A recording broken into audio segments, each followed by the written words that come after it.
being an immigrant child, Hmm. coming here, you want to have the Canadian dream. So what does Right, the Canadian dream entail, right? It entails a right. lot of different factors. But Hmm. one of the areas we've learned as now we're homeowners and investors is Right. that real estate actually accelerates that opportunities for the Canadian dream. Welcome. And it's such a lovely day today. And today I have two of my good friends, Stephen and also Collins. And I have a new YouTube channel called Presenting Canada to the World. And the whole idea is that, we want to showcase Canada in a way that, because the narrative is that, a lot of people are moving back home to Africa and so forth, which is a good thing. But also, we have some prominent people here, especially young people like yourself in your mid 30s, doing also really, really well. So I just wanted to bring you here to, also sort of talk about your experience. And specifically, we're going to dive into real estate and, the dream maker and generational wealth. So we're going to talk about all these things. So I just wanted to bring you on so you can share some of your experience living in Canada and some of the things that you've been doing. So the first question that I have for you, I'm going to start with you, Stephen, as I Mhm. know you for quite some time now. Can you tell me a little bit about yourself, your background, when you came to Canada, and your current profession? Yeah, no, again, Kubina, thank you for having us. It's a great privilege to share our expertise and knowledge around the conversation around real estate. Hmm. So my name is Stephen Aboagye. I'm an educator, also a speaker. Um, my passion is always to support the community in terms of bringing knowledge in terms of the education piece, academic Hmm. piece Hmm. to students, Hmm. and just kind of using that as a pathway for building generational wealth and just getting them access to information.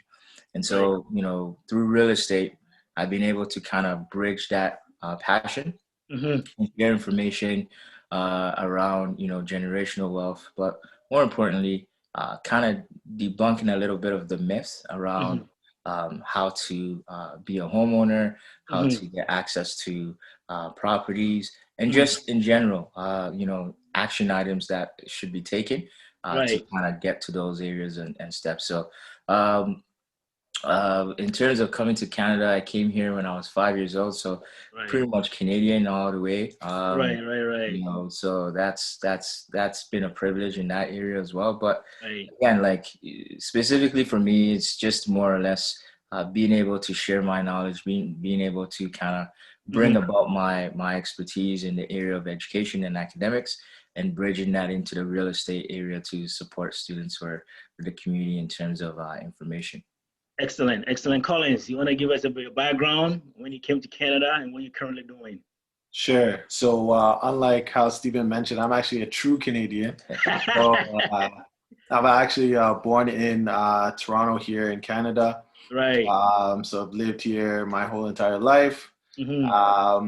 In terms of my profession, I'm currently a specialist in supply chain management and procurement. Right. And then I also translate that into my passion for real estate, Hmm. where I'm also a mortgage agent or a mortgage specialist. Hmm. So again, to piggyback off what Stephen had said, I'd seen over the course of my life, I've seen the impact that real estate has done for my family.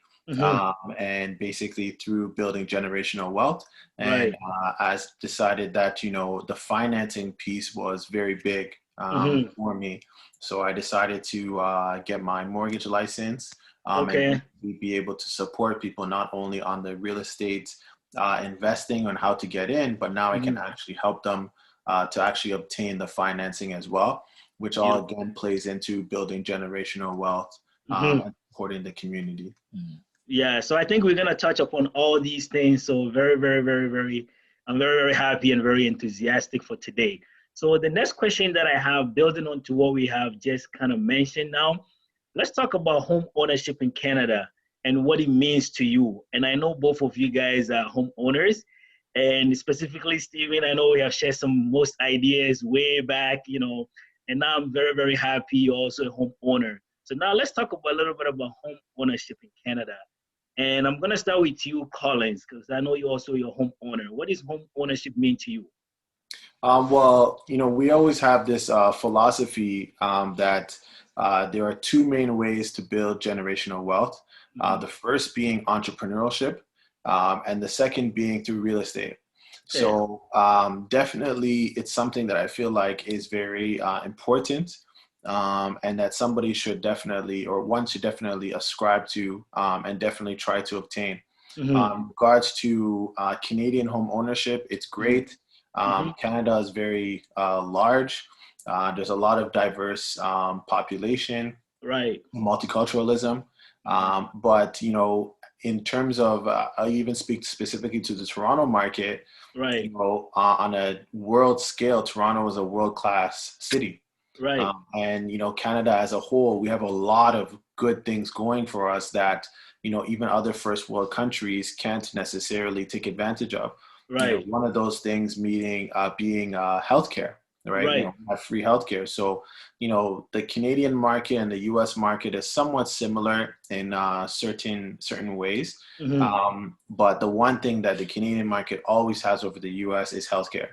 In terms of Canada, we're also a peaceful nation. Real estate is one of our biggest economic driving factors for the Canadian economy.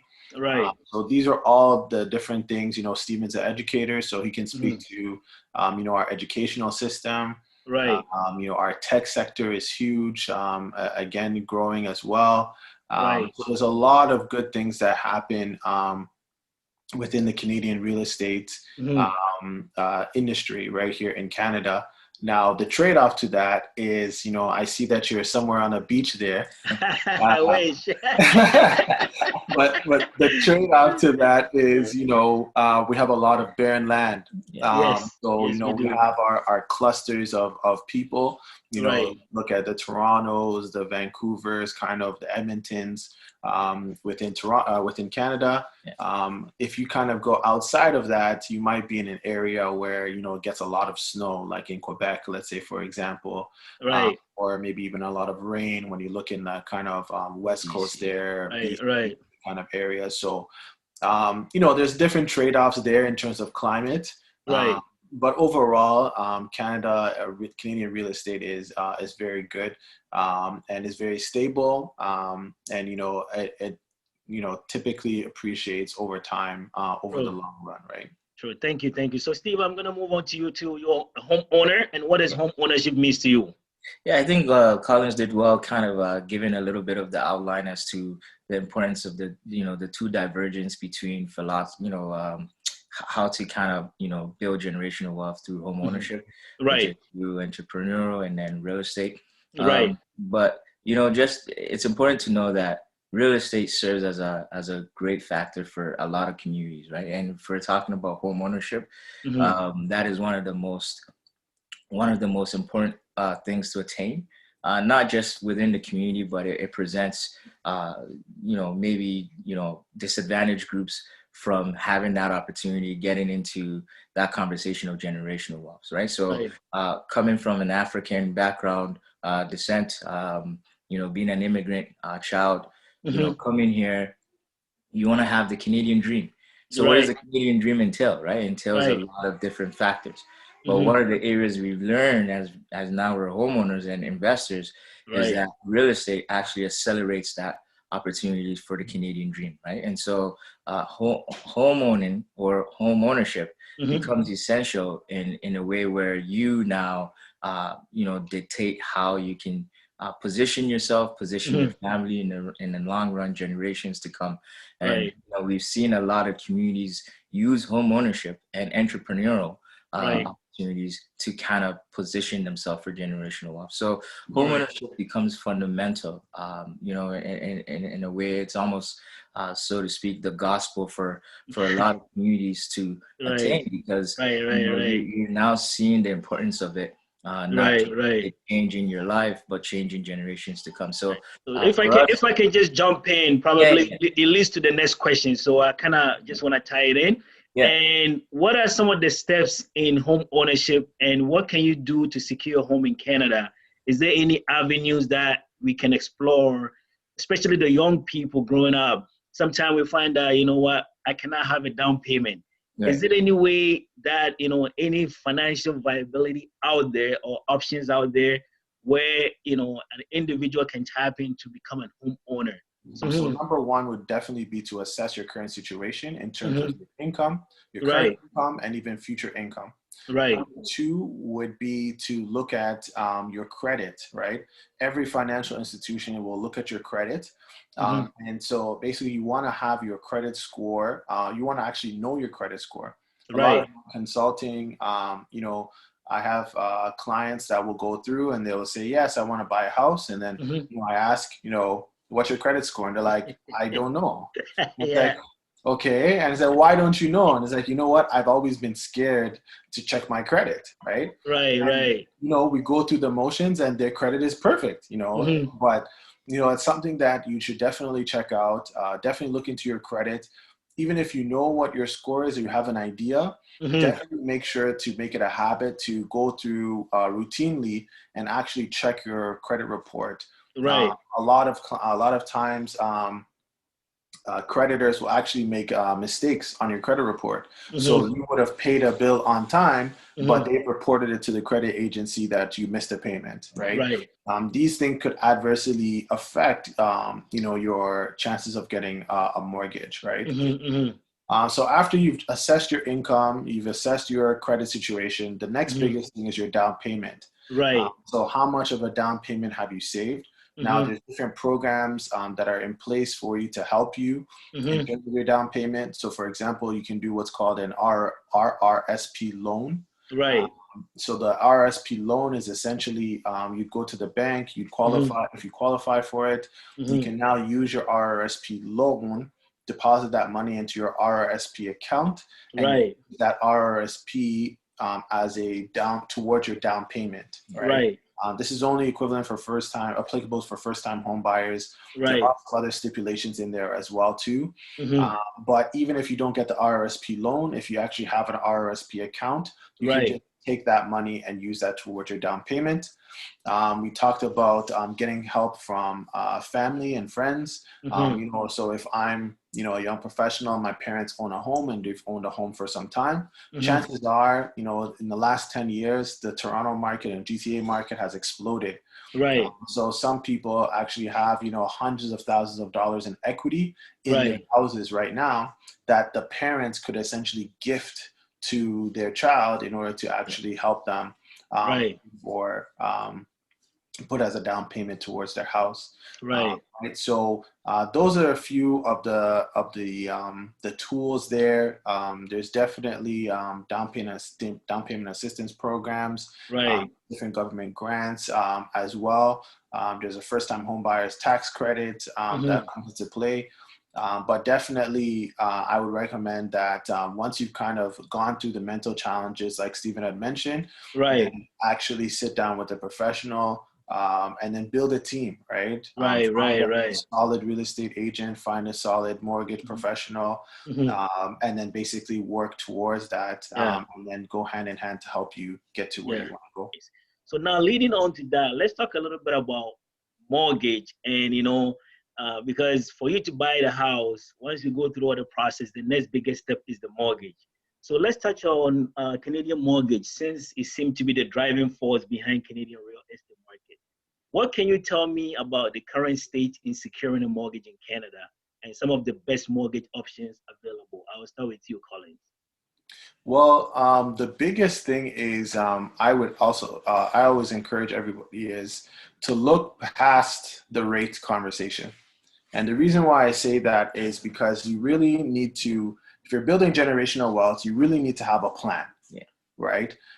So right now, off the top, you know, interest rates right now are at historic lows. You know, it's almost free money. I call it free money. And we're talking about November 2020, right? November 2020, right? Historic lows. You know, generally, you know, interest rates, I've seen interest rates as low as 1.3% just last week. Offered by an institution. That's great. So it's crazy. And like I said, anything under 3% to me is considered free money. It is.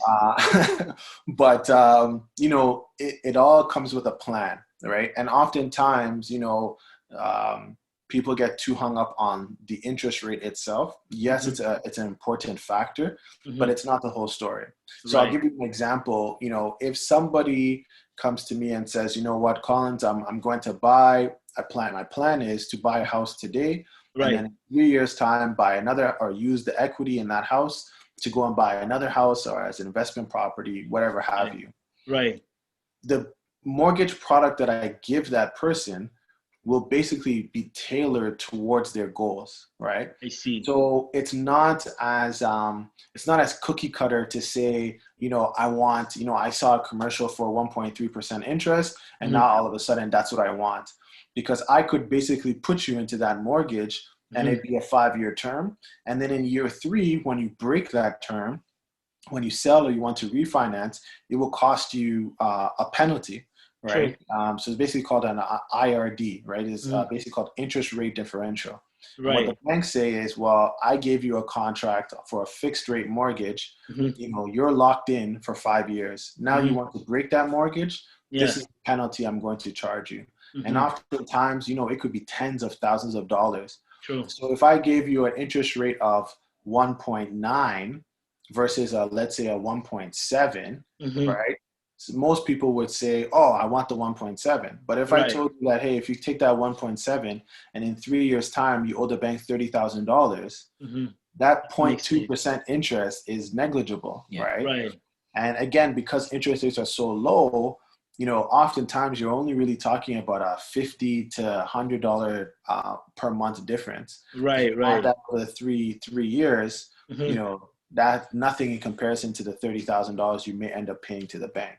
Right. So definitely look at the type of product and actually sit down and actually have a plan, because interest rates are all-time low, but you definitely want to have some planning in there to make sure that the product you get is equivalent. Is this the best time to buy 2020 November, since the interest rate is so low? So you can touch a little bit of what Collins said, and then you can also answer this question, if it's the best time to buy.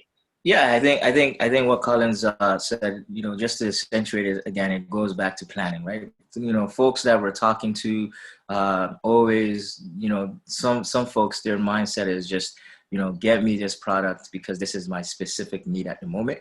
But you have to understand that, you know, what is your ultimate goal, right? If we're talking about generational wealth, it's not a short-term thing, right? And so we want to bring people's mindset to understanding that real estate in general is a long-term game, and you know, it's a marathon, so to speak. So you need to be able to prepare for that short sprints and also that long jogs in between. So at the end of the day, when we're having conversations around mortgages, around, you know, refinance, around, you know, different products and programs and services, we're bringing that conversation into the long-term idea and concept of generational wealth. And so just piggyback on your question that you raised, is this the best time to buy? You know, for real estate, it's always, the opportunities are always there. You know, you never really say this is the best time or this is the worst. Right. Again, it goes back to if you're an individual that has been waiting for years because, you know, you think that the market is gonna drop. You know, you're waiting for a specific opportunity and all these different checklists that you have. Chances are you're never going to enter the market. True. I think as investors, what people have recognized is that investment takes risks, and risk, it depending on your risk adverse attitude, you need to be able to understand that, you know what, this is the climate in the pandemic that we're in. You know, a lot of speculations came in early on when the lockdown came in, when the government was pumping the CERB, you know, funds for folks, and, you know, there was, you know, mortgage deferrals and different programs and stuff like that. People were thinking the market is going to crash. We started to see that the market was actually growing and actually has grown up significantly. So the speculations never make sense if you're going to follow that. You need to be able to say, you know what, at these given time, this is my situation. These are the goals. I've met with the professionals. I've been having conversations. I've been preparing and taking the actions. I'm going to enter. And we've actually seen that those who weren't able to get in 2 years ago are Mm-hmm. now getting in because again they're taking advantage of different types of services and programs that we're giving that information to. Because as I said earlier, information is knowledge, and knowledge is how you determine the action items you do, right? So you need to be able to recognize that if today a program works to meet your situation and is the best opportunity now, you do that program to enter, because next 2 months doesn't guarantee you an entry into the market. True, Right? true, You true. And can't. I think that's why I like to bring you both guys on the show, because you guys are talking about practicality and also the professional, right? So you have both. You guys have gone through this process that we are actually talking about. You have seen it. And also, Collins, you're actually a professional in this area. So you can speak to these questions. So now my question that I have next is the generational wealth. I know you guys have touched a bit of pieces here.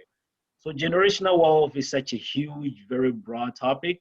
Yeah. And it's something that I've known, but I think you guys actually brought it to my attention a couple of years ago when you guys started talking about dream makers and some of the services that it provides.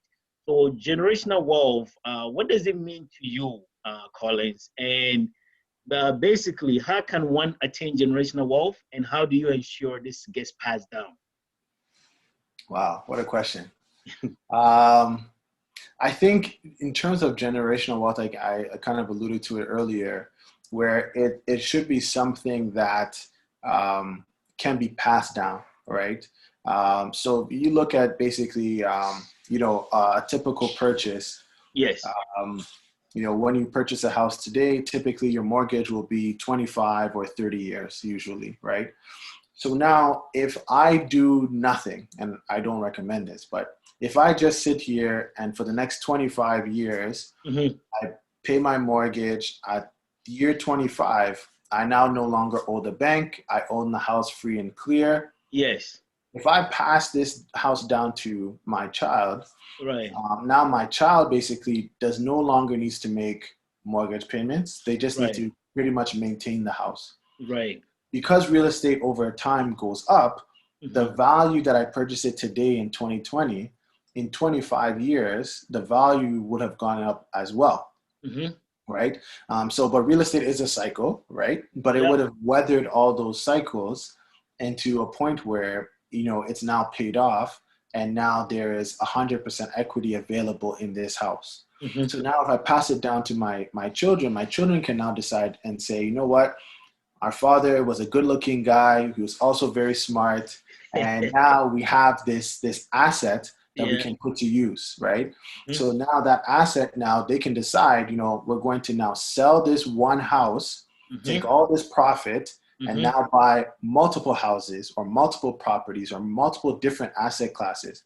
Or we can even now take this money and, we can now create a business, right? Yes. And then through that, the funds of that business, again, that's another tool that can also be passed down to the next generation.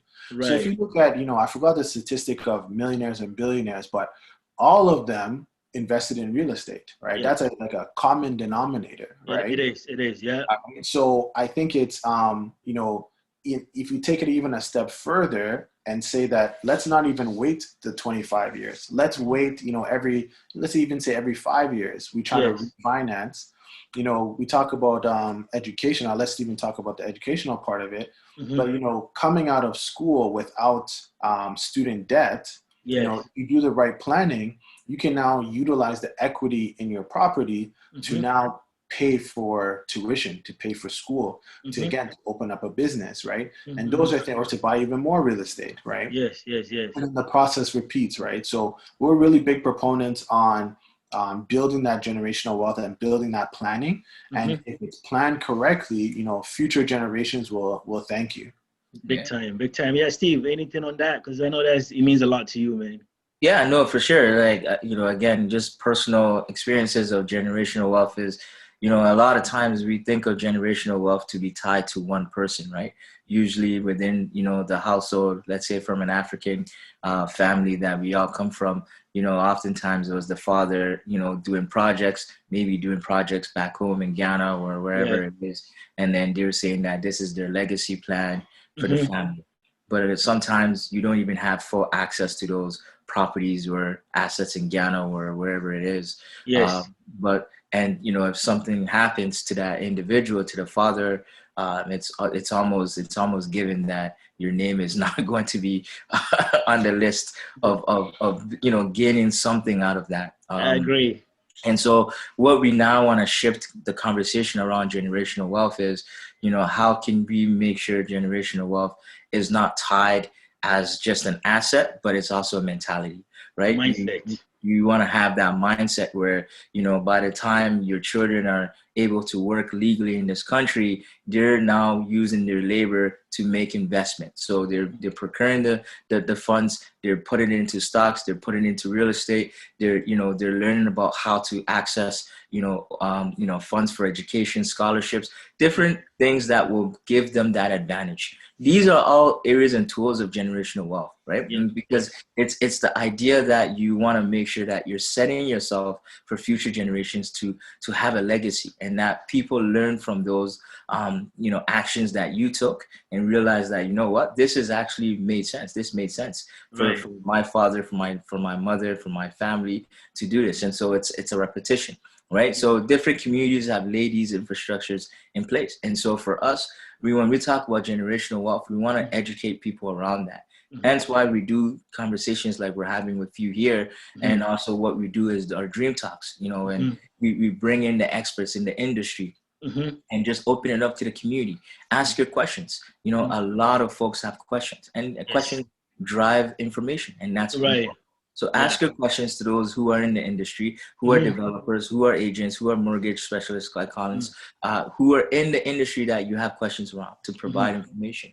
And then we're also working with just even faith-based organizations, different groups, just to understand, they also have, influence in the community, in areas they impact, whether it's on the religious end, but also in the investment opportunities end, right? And so we're having these conversations, bringing about the services and programs through Dreammaker, and just the opportunities that are available, right? And just kind of plugging and connecting folks to information that we feel will allow them to create a habit and mentality of generation. Yeah. So the next question that I would like to talk about is the dream makers. I know you guys have touched a little bit on it. What is a dream maker? And also, what are some of the services that dream makers provide? Some of the accomplishments so far, and some of the, overall, what is a dream maker, and what can you guys do in case if somebody is looking for help? So Dreammaker kind of started off as a boutique agency where we would provide very high returns basically to our investors, and then Isaac was able to kind of bring along some of his other friends and peers as well, who are now some of them are agents within the brokerage, to now basically pass that information along, have a long, very successful track record of doing pre-construction investing. Right. And, through grinding and through hard work, was able to basically build this track record. But the whole fundamental purpose was building that generational wealth through real estate. Again, being an immigrant family, you definitely want to share that with your peers and other immigrant families as well, too, that are all kind of in the same position. So now Dreammaker has now grown through what we call vertical integration. So we have many different divisions all surrounding Dreammaker, or all surrounding real estate, I should say, where now we started off with the brokerage side of things. So we have our agents buying and selling. Then over time, because we were doing all of this, helping people to get into great deals and providing access to units, what happened was, the demand was increasing a lot. So we said, how can we control that demand, right? So we actually launched, Isaac actually launched Dreammaker Developments. And the development division actually goes out and acquires land and actually builds residences and commercial space and multi-use space, right? So just another vehicle to now say we can partner with other developers within the GTA to actually get you access to front of line and to the best pricing and the best deals, but we can also now build our own developments and also provide those services there too. So our pinnacle project is actually at Yorkdale, across from Yorkdale Mall. I've seen it. At Yorkdale, yeah, it's a beautiful condo, mid-rise condo there. And essentially it's right across from Yorkdale Mall. So for your audience, Yorkdale Mall is the largest luxury mall in Canada. So it's a phenomenal location. Right. Acquired the land there, built the condo. If anyone is looking for any services to buy a house, to get a mortgage, to get car insurance, or any type of services, you guys will be able to provide them. If it's a first-time buyer or anyone looking for second property investment, you guys be able to help them? Absolutely. 100%.